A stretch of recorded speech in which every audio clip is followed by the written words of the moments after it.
Vancouver, Coalition Vancouver's mayoral candidate, Wai Young, says the new municipal party was born after the nonpartisan association, Backroom Boys, told her she couldn't run for mayor.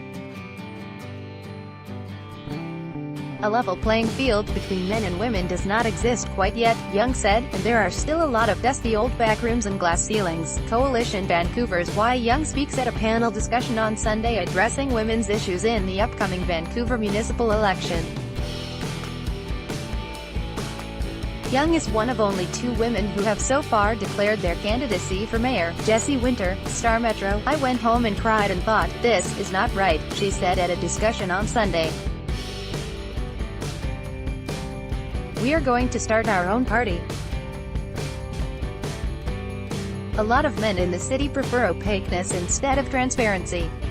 The former Conservative MP was part of an all-female panel discussing the hot-button issues of Vancouver's upcoming election and the barriers to women's political participation in the city.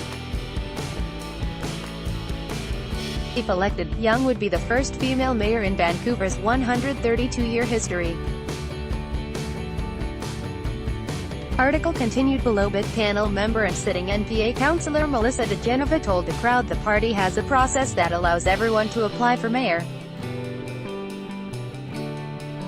"I was encouraged to do it," she explained. "Quite frankly, although I was very flattered, I wanted to run for city council."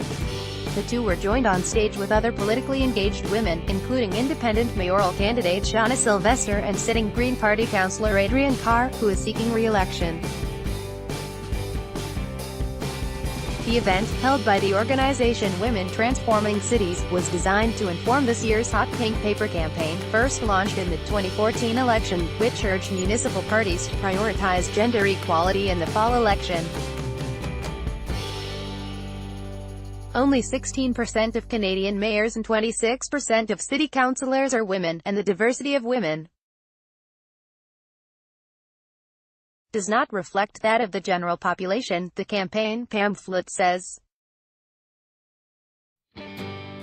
The initiative is calling for a council with at least 50% female candidates and for all parties to put a gendered lens to their platforms, policies, programs and budgets. It would like to see the City of Vancouver's women's equity strategy fully funded and implemented. Article continued below. Kerr said partisan politics makes it hard for women to run, and insisted campaign financing was the biggest struggle in municipal politics. Sylvester, who echoed her initial sentiments, said she ran as an independent precisely because City Hall has become too polarized in its partisanship. She said she wants to make transit, if not free, then more affordable.